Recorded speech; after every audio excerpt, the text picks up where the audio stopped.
to welcome him. So I'll share a little bit of my story, and as I do my training, a little bit of my story will also evolve.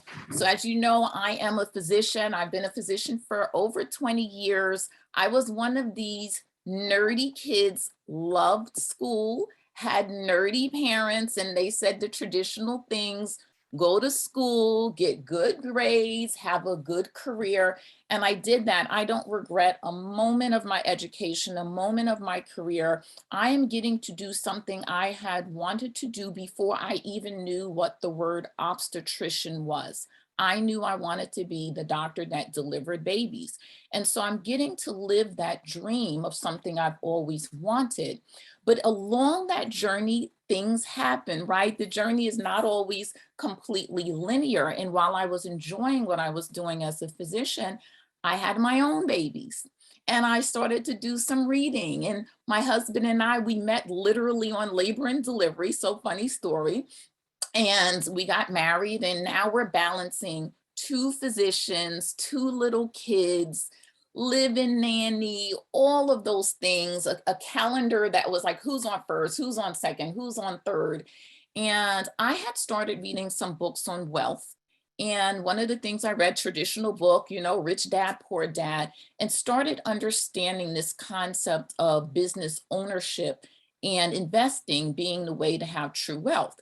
Now, both Rudy and I were making a good income as employed physicians, but we didn't have what that definition of wealth was, which included the time freedom part of it and included the ability for it to be unlimited. So we kind of started on this journey like, okay, we know we want to move from this quadrant to the next quadrant. We even thought about becoming, having our own practice, but we had this thought, oh my goodness, would we ever be able to go on vacation together, right? If you're having your own practice, would we ever be able to have a life? So we wanted to start a business. And quite frankly, I didn't know anything about network marketing until it was introduced to us. But what I liked about it was this. I liked that I call it a business with bumper rails up. So think of it this way, right? Remember when you were a kid and you went bowling, and to give you an opportunity to hit some pins down and to make a strike, what did they do? They put the bumper rails up. Well, I think of this type of industry as a business with bumper rails because the system is already there. Now you still have to roll the ball, right? They're not rolling the ball for you, but if you stay within the system, you are much more likely to hit some pins down and even strike, right? And the beautiful thing is the strike can be earning just as much money as someone who starts a business from the ground up. So many of us think of a business has to be from the ground up. It has to be something you started de novo. And the reality is this is an opportunity just like any other. And so I've done some training, and they say too many people start their business and treat it like a $50 business instead of treating it like a $50 million business or $1 million business. So we have to sometimes change our mindset with what we're doing. So we started our journey.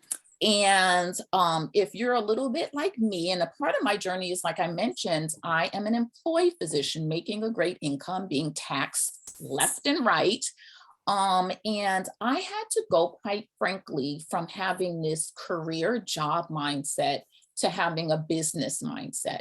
And that's a journey that for many people can be somewhat of a stumbling block. And so my goal tonight is to help people like me get over kind of that hurdle of how do we switch our mindset and what's a tool or a technique that we can do to do it, right? So if you have a career or a job, what happens? We say, we're told what to do.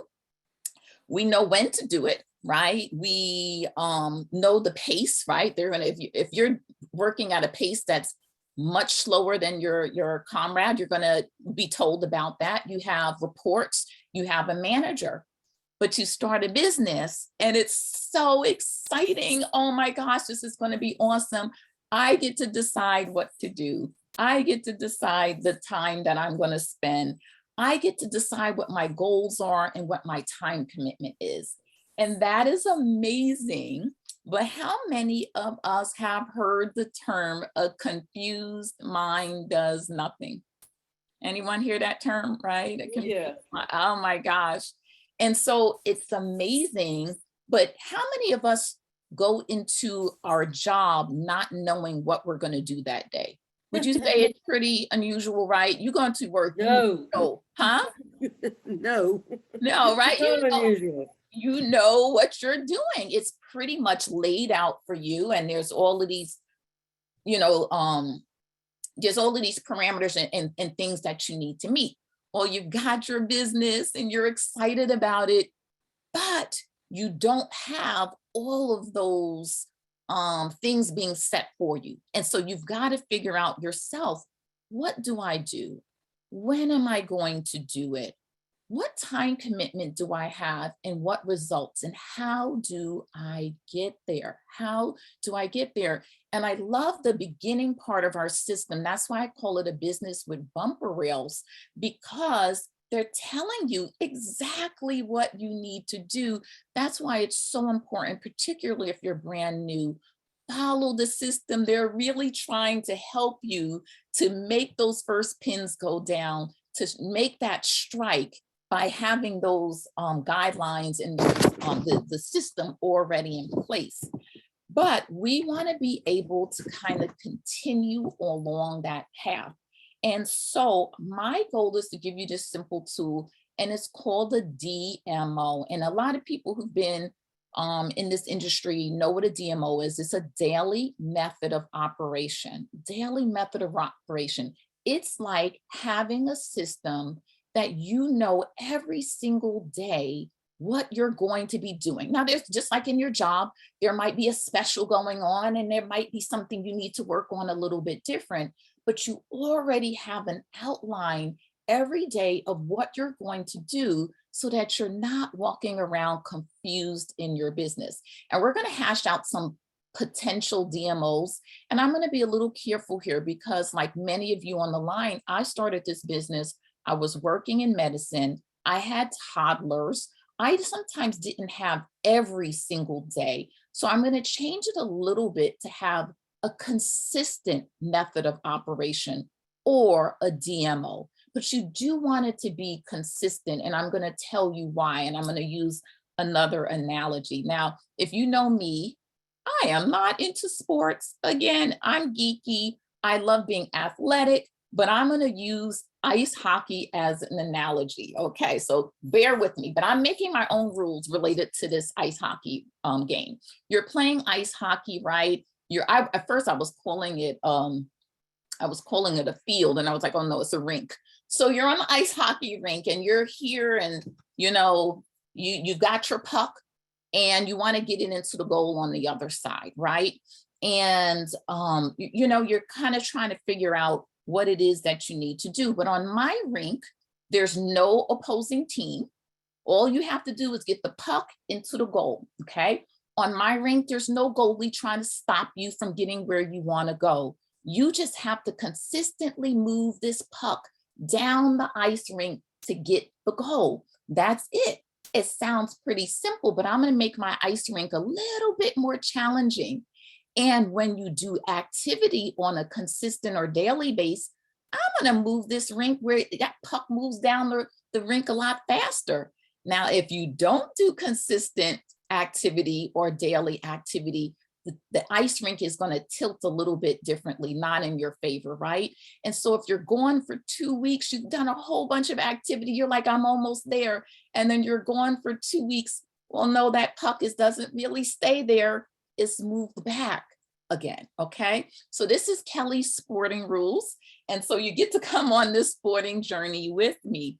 That is why having a DMO or a consistent method of operation is super important.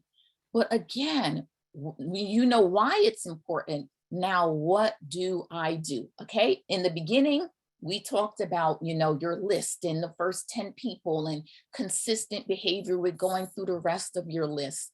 We know that our business, I'm going to say, has 3 main components. Okay, so follow me here. The 3 main components are people, connections, and conversations, right? That's the first part of it. The second part is invitations and inviting. And the third part is follow-up. So my suggestion is that your DMO, your consistent method of operation, have some component of all three parts.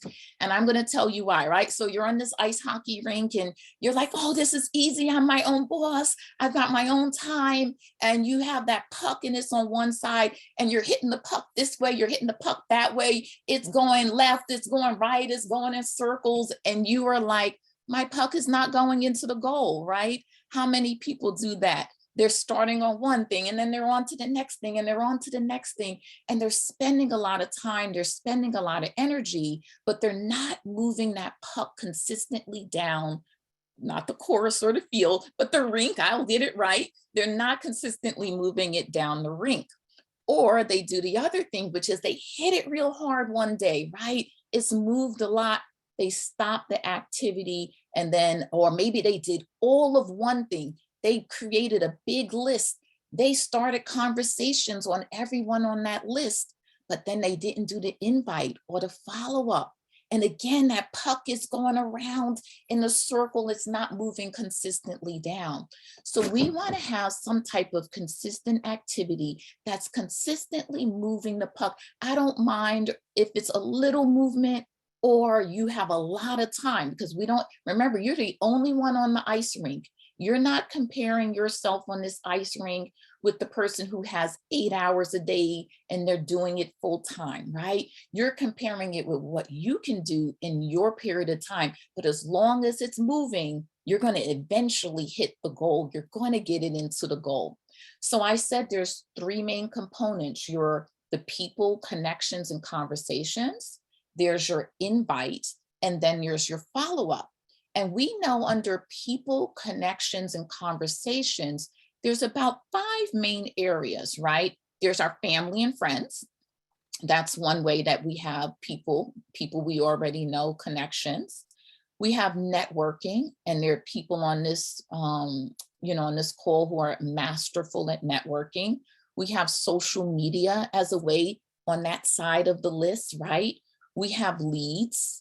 And then there are people like my husband. He can meet anybody. He can just walk up to anyone and have a great conversation. And that's the 3-foot rule. Here's the really great thing. You can make $1 million in any single one of those areas. Why? Because people have already. You don't have to take my word for it. There are people who mastered networking. They kept hitting their puck down the goal, the rink, and got it into the goal. There are people who've mastered social media. They were consistent with the activity, and that consistency moved the puck down the rink, right? There are people like, oh my gosh, I can't believe I'm blanking on his name, the #1 income earner, blanking on his name, but Dave Savula. oh my gosh, apologies. Forgive me, Dave Savula, but he was amazing with the 3-foot rule. He was just someone who can get out and talk to just about anyone. Most people will choose something that's kind of what their major is or their areas of focus. It doesn't mean that you don't do the others, but again, you want to have something that you're doing on a consistent basis so that you know what you're doing before the day begins.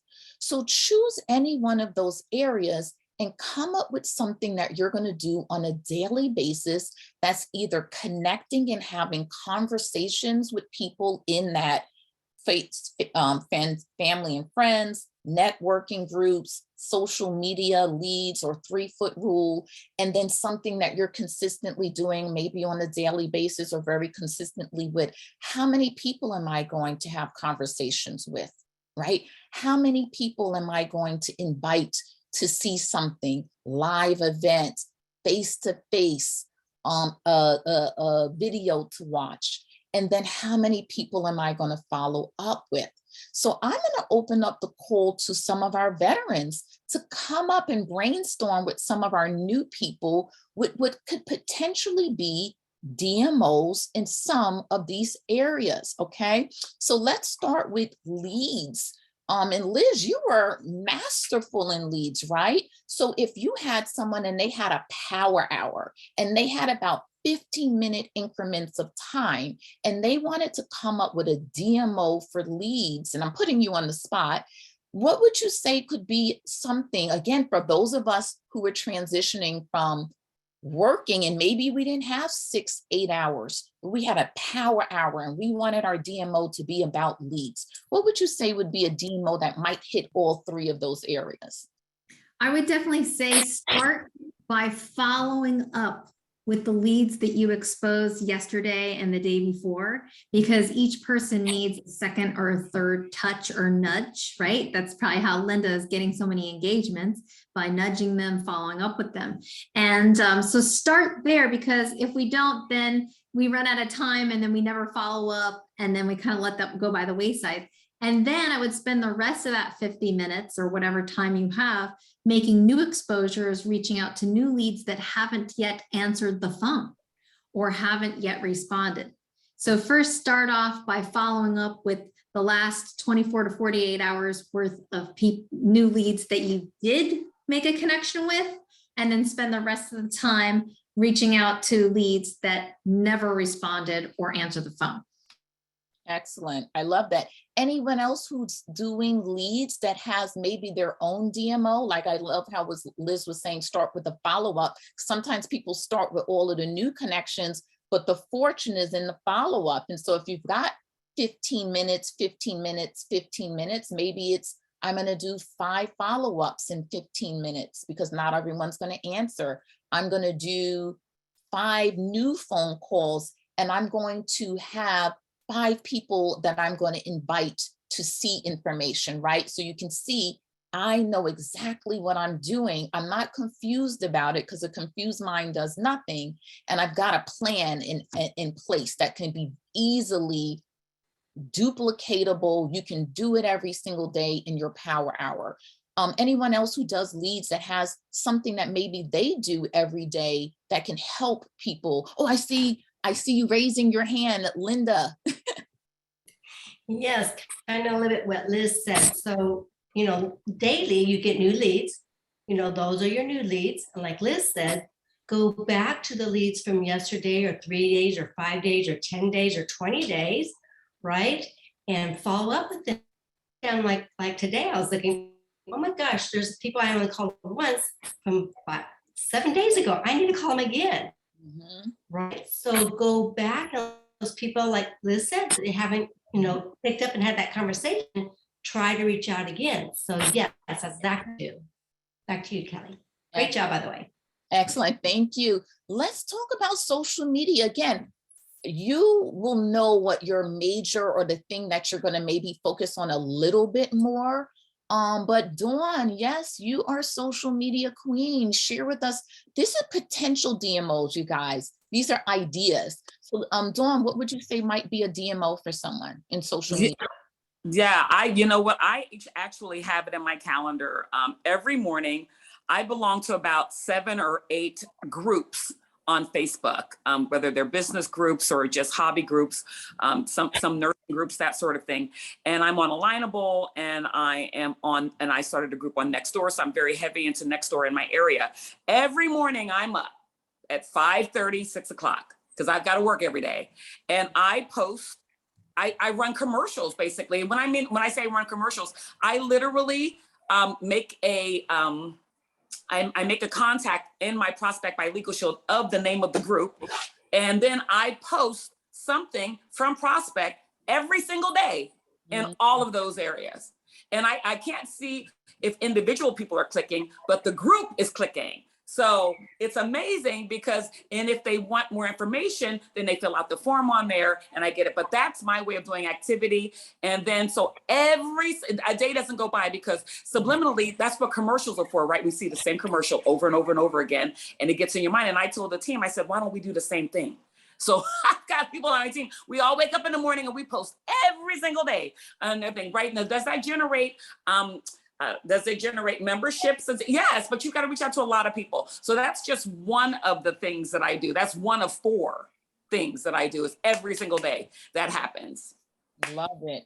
And it Yeah. gives you direction. You're not confused again. What am I going to do on social media today? You automatically know what you're doing at 5:30, which is exactly like that job, right? I know what I'm doing when I walk into the hospital. I know people in terms of that first column, they make 5 Facebook friends in 15 minutes a day, right? Because we're trying to fill up that first part of the column. We're adding on friends. Social media might be, I have 500 friends already. Let me get into a direct message conversation with them, right? That's now moving into the conversation. Out of 10 people I have conversations with that seem to be responding, I'm going to do 5 invites. So you can see, you can have a system that you can consistently do every day. Oh my goodness, it's 1 minute after 9:30. And so I wanted to go through all of the different areas. We're probably not going to be able to do that, but I am hoping people get the idea. You get the concept of having a plan already in place that's easy, duplicatable, so that you can be consistent about moving that puck, however quickly or slowly you're going to be moving it, but it's going in the right direction and you will hit goal after goal after goal.